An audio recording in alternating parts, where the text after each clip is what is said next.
La epístola de los Hebreos está dirigida a los miembros judíos de la iglesia cristiana, para los que no sepan, y aquí más que todo están exhortándonos a mantener su fe en Jesucristo y no regresar a sus antiguas costumbres. Bajo las diversas aflicciones, muchos de estos cristianos judíos aparentemente se estaban separando de la iglesia y regresando a la relativa seguridad, entre comillas, de la adoración judía en la sinagoga, a través de sacrificios de animales, incienso, etc. Entonces ahora sí, comencemos con Hebreos 10.1. Y Hebreos 10.1 dice: la ley es solo una sombra de los bienes venideros y no la presencia misma de estas realidades. Por eso nunca puede, mediante los mismos sacrificios que se ofrecen, sin cesar año tras año, hacer perfectos a los que adoran, a los que lo adoran. Hebreos 10.2, perdón. De otra manera, no habrían dejado ya de hacerse sacrificios, pues los que rinden culto, purificados de una vez por todas, ya no se habrían sentido culpables de pecado. 3. Pero esos sacrificios son un recordatorio anual de los pecados. 4. Ya que es imposible que la sangre de los toros y de los machos cabríos quite los pecados. En la antigüedad la ley surgió como una sombra que intentaba develar el misterio que se escondía tras ella. No era evidente, por eso parecía más una sombra, para que ahora, en medio de la luz, lo que parecía verdadero, ahora se convierta en una realidad. Los sacrificios traídos en el primer pacto no hicieron perfectos a los adoradores. Si eso hubiese sido el caso, no habría sido necesario repetirlo año tras año. La repetición de estos sacrificios en la dispensación de la ley fue un memorial del pecado. En esos sacrificios hay un recuerdo de los pecados todos los años. El 5, Hebreos 10.5, por eso al entrar en el mundo, Cristo dijo: a ti no te complacen sacrificios ni ofrendas, en su lugar me preparaste un cuerpo. Por cierto, yo estoy usando esta versión porque me pareció más fácil para mí entenderlo. La versión internacional. Ajá, la nueva versión internacional. Ok, por eso al entrar en el mundo, Cristo dijo: a ti no te complacen sacrificios ni ofrendas, en su lugar me preparaste un cuerpo. Cristo entra al mundo terrenal para consolidarse como un nuevo Adán, un nuevo comienzo, un nuevo despertar, para que al ser entregado como el sacrificio que podría dar cumplimiento al primer pacto, entonces el nuevo pacto tuviese su efecto. El 6, no te agradaron ni holocaustos ni sacrificios por el pecado. 7, por eso dije: aquí me tienes. Como el libro dice de mí, he venido, oh Dios, a hacer tu voluntad. No son los sacrificios ni las ofrendas las que aprueban el corazón del hombre ante Dios, sino aquel que dispone en su corazón a hacer la voluntad del Señor en obediencia y amor. Por ello el sacrificio de Cristo es perfecto, por eso escogí ese título, porque no fue orquestado como un sacrificio, no fue entregado por otros, sino que Él mismo se entregó por amor, diciendo: aquí me tienes. Con suma humildad y amor se entrega en obediencia para hacer su voluntad, para pagar el precio que exigía el antiguo pacto. El 8, Hebreos 10.8, primero dijo: sacrificios, ofrendas, holocaustos y expiaciones no te complacen, ni fueron de tu agrado, a pesar de que la ley exigía que se ofrecieran. Los hebreos hacían estos holocaustos y sacrificios por la exigencia de la ley, no porque hubiese surgido en sus corazones la necesidad de dar lo mejor a Dios. Fue una obligación impuesta y como tal fue cumplida. 9. Luego añadió: aquí me tienes, he venido a hacer tu voluntad. Así quitó lo primero para establecer lo segundo. Hebreos 10.10. Y en virtud de esa voluntad somos santificados mediante el sacrificio del cuerpo de Jesucristo, ofrecido de una vez y para siempre. Ahora nuestra santidad no es nuestra, solo somos partícipes por la fe de la santidad del Hijo, por su obediencia y sacrificio, que siendo ofrecido una vez y para siempre, quita la necesidad de sacrificios terrenales que le impiden al hombre llegar a Dios. 11. Todo sacerdote celebra el culto día tras día, ofreciendo repetidas veces los mismos sacrificios que nunca pueden quitar los pecados. El sacerdote en aquel tiempo tenía que cumplir con un servicio para con el pueblo, ofreciendo sacrificios de continuo para liberar al pueblo de su pecado. Pero ellos solo lo podían apartar por un tiempo, hasta que un nuevo sacrificio pudiera ser llevado a cabo. Sin este sistema, el pueblo de Dios hubiese sido destruido como consecuencia de su pecado. Hebreos 10.12. Pero este sacerdote, después de ofrecer por los pecados un solo sacrificio para siempre, se sentó a la derecha de Dios. 13. En espera de que sus enemigos sean puestos por estrado de sus pies.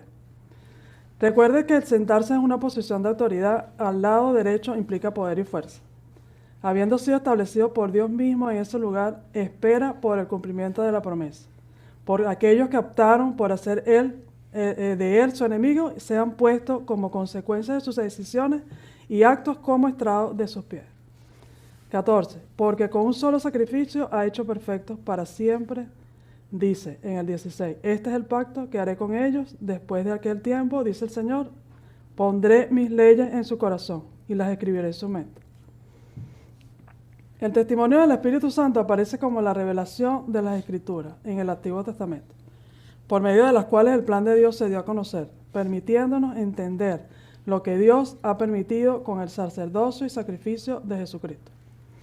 En el 17, después añade, y nunca más me acordaré de sus pecados y maldades. 18. Y cuando estos han sido perdonados, ya no hace falta otro sacrificio por el pecado.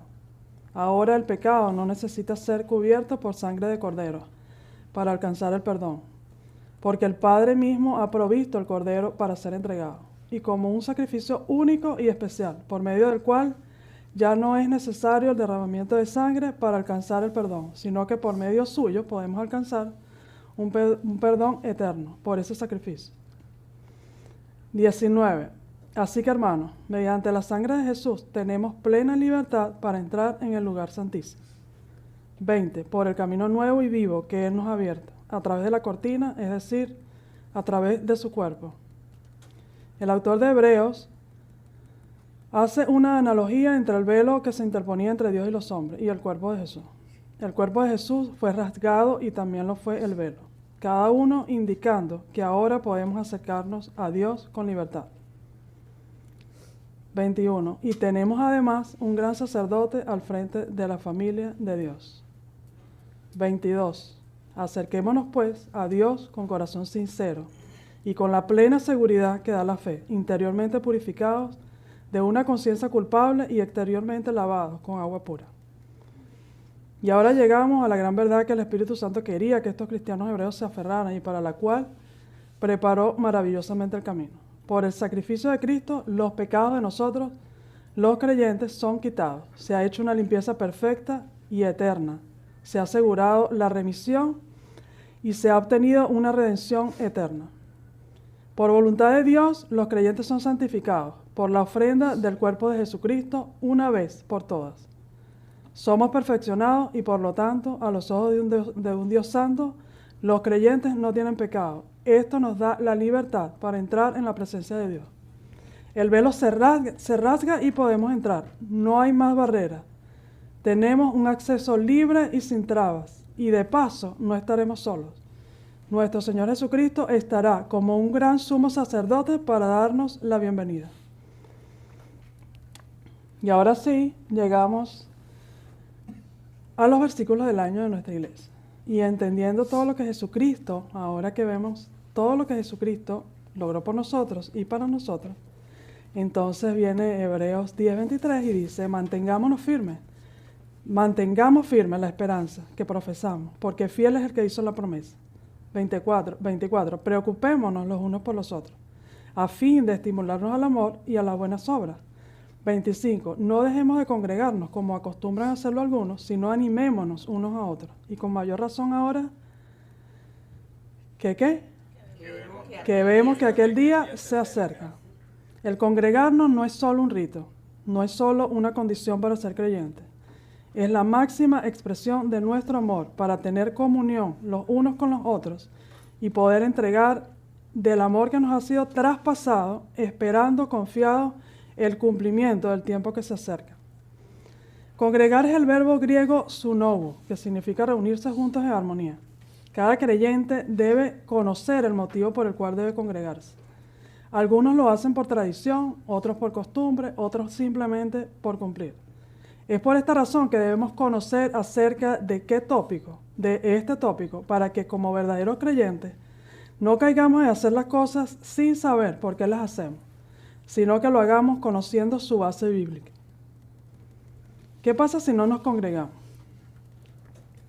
Bueno, esto yo no lo puse, no aprendemos sobre Dios. La Biblia es la palabra de Dios, sin embargo, Dios también puede hablar por medio de otras personas. Si la enseñanza que se imparte en la iglesia está basada en la Biblia, entonces es un mensaje que no podemos ignorar. El crecimiento espiritual que necesitamos se adquiere por varios medios, y uno de ellos es el oír lo que se imparte en la congregación, así como lo señala Romanos 10:17.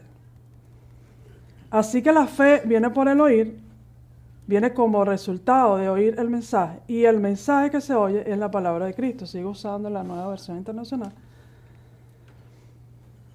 Y vamos a estar claros, leer la Biblia en nuestras casas nos dará conocimiento sobre Dios y afianzará nuestra relación con Él, pero nos estamos perdiendo mucho más si no somos parte de una congregación. Segundo, no alabamos a Dios.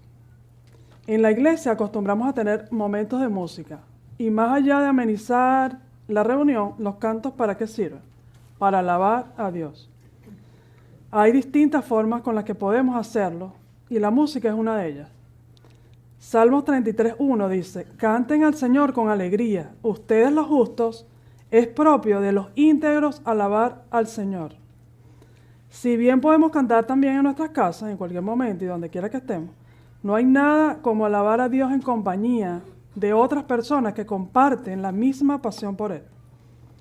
3. No aprendemos a vivir en comunión.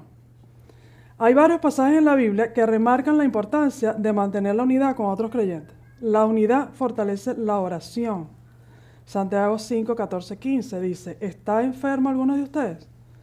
Haga llamar a los ancianos de la iglesia para que oren por él, para que oren por él y lo unjan con aceite en el nombre del Señor. La oración de fe sanará al enfermo y el Señor lo levantará. Y si ha pecado, su pecado se le perdonará. Vamos a Mateo 18, del 19 al 20, dice 19. Además les digo que si 2 de ustedes en la tierra se ponen de acuerdo sobre cualquier cosa que pidan, les será concedida por mi Padre que está en el cielo. 20. Porque donde 2 o 3 se reúnen en mi nombre, allí estoy yo en medio de ellos. Además, cuando uno asiste a la iglesia, aprende a moldear su carácter a fin de contribuir a la armonía y unidad. De esta manera, no solo se fortalece el vínculo con Dios, sino también con los demás. 4. No somos de bendición para otros. Y esto lo vemos en nuestros versículos del año, los que acabamos de leer. Esta parte nos indica que debemos de ir a la iglesia, no solo para recibir el mensaje de Dios, alabarlo, estar en unidad con otros, sino también para ser de bendición a otros. Cuando nos congregamos, estamos animando a los demás a demostrar amor y a seguir el ejemplo de Jesús. Ir a la iglesia no se trata de mí, se trata de Dios y de cómo puedo yo servirle a otros. Esto lo entendí casi que ayer. Nos reunimos para animarnos unos a otros por nuestra fe y valores compartidos. Nos reunimos para bendecirnos unos a otros, nos reunimos para trabajar juntos. Yo pensaba que congregarse era para mí, o sea, yo lo veía de esa forma. Resulta que es más por lo que yo pueda darle a ustedes, o en qué puedo yo servirle a ustedes. Y hay 2 frases que me gustaron mucho que dice, yo creo que sí las puse. Los cristianos debían vivir como si el amanecer del día estuviera tan cerca que su llegada está solo más allá del horizonte. No sé quién es Guthrie. Lo busqué, pero no conseguí quién era. La otra dice, cada generación cristiana sucesiva está llamada a vivir como la generación del tiempo del fin. Si ha de vivir como una generación cristiana. Este es Bruce. Me llamaron la atención, me parecieron muy bonitas. Y quisiera finalizar con esta carta, escrita por Stephanie Raquel, que no sé quién es, pero me gustó mucho y quise compartírsela. Está basada en Hebreos 10:25, justamente del versículo de la iglesia, del año de la iglesia. Se las voy a leer, yo creo que sí la pusimos. Sí, pero lo que pasa es que es un poquito larga, se las voy a leer así como yo leo, bien rápido. Absolutamente exhausta y demasiado cansada como para limpiar o alistarme para ir a la cama después de la cena. Eso define mi sábado en la noche mientras me acomodaba en el sofá después de acostar a 5 niños. Eso fue lo que más me impactó. Todo eso continuaba con... Si quieres la puedes ir leyendo conmigo. Todo eso continuaba con una combinación de insomnio a las 2 a.m. Y finalmente logré quedarme dormida de nuevo a las 4 a.m. Solo para ser sorprendida por un niño pequeño con una bombilla fundida. El despertador de mi marido, quien se encontraba fuera de la ciudad, sonó a las 6 a.m. Un poquito de cereal azucarado sirvió de soborno para que los niños más pequeños me dieran unos minutos más de sueño. Me desperté justo a tiempo para ir a la iglesia, con un caso grave de tristeza del domingo por la mañana. Aunque vivimos solo a 5 minutos de distancia, cada fibra de mi ser quería quedarse en casa, en mis pijamas. Y entonces dice, por favor Dios, no me hagas hacer esto. ¿Podría faltar hoy? Traté de convencerme a mí misma que realmente no importaba si íbamos o no. Finalmente decidí ir, aunque fuera tarde, y de milagro llegamos, unos minutos antes que el sermón comenzara. Y el tema, el hijo pródigo. ¿No es esto lo que el enemigo de este mundo quisiera? ¿Que yo olvide cuánto me ama Dios cuando siento que quiero salir corriendo? Para dejarme en un lugar espiritualmente aislado, durante el mensaje, el Espíritu Santo me recordaba que debía seguir orando por los hijos pródigos en mi vida. Muchos de los que eran muy cercanos al Señor. Y también me recordaba que hacía unos días yo había ido a una cita de consejería con una amiga muy querida y habíamos vuelto a hablar por primera vez después de 5 años. ¿No querría el enemigo de nuestras almas que olvide que los hijos pródigos todavía pueden volver a casa? Que nuestro Dios todavía está en el negocio de resucitar a los muertos y que todavía abunda en gracia. No tenía duda alguna que el enemigo había trabajado tiempo extra para mantenerme fuera de la iglesia ese fin de semana. Afortunadamente, me sentí rodeada de recordatorios acerca de la gracia de Dios. El versículo clave de hoy, Hebreos 10:25, es un antídoto para los días en donde simplemente sentimos que preferimos faltar a la iglesia. Dice, y no dejemos de congregarnos como lo hacen algunos, sino animémonos unos a otros. Sobre todo ahora que el día de su regreso se acerca. Para mí esto significa seguir conectándose y apoyándonos los unos a los otros hasta el regreso de Cristo. Profundizando un poco más en los versículos anteriores, vemos a través de Jesús que Dios orquestó un nuevo pacto para su pueblo. El versículo 18 explica, y cuando los pecados han sido perdonados, ya no hace falta ofrecer más sacrificio. Para los hebreos a los que se dirigía este libro, esta fue una noticia muy importante. No más sacrificios. La muerte de Cristo fue suficiente de una vez para todos. Este recordatorio era completamente acerca de la infinita gracia de Dios. Y estoy casi segura de que el mundo podría beneficiarse si nosotros extendiéramos más gracias a otros. Ya sea el conductor loco que se me atraviesa en el tráfico, la amiga que me ha defraudado o incluso mi propio corazón cuando no he sido tan amable con las personas de mi casa. Aislarnos espiritualmente nos lleva a todo tipo de actividades que carecen de gracia. ¿Por qué es eso? Porque todos nos beneficiamos del caminar en gracia. Vivimos en un mundo que nos tienta a abandonar la adoración en comunidad y a alejarnos de nuestra fe. Sin embargo, este versículo nos muestra que Dios nunca diseñó la iglesia o la adoración en comunidad para que nos causara un sentimiento de culpa. En cambio, la iglesia debería causarnos un sentimiento de gracia, un recordatorio para seguir reuniéndose, animándose y de continuar mostrando su gracia infinita a todos los que nos rodean. Porque cualquiera que sean las excusas que tengamos para no llegar allí, Dios tiene más que suficiente gracia para todos.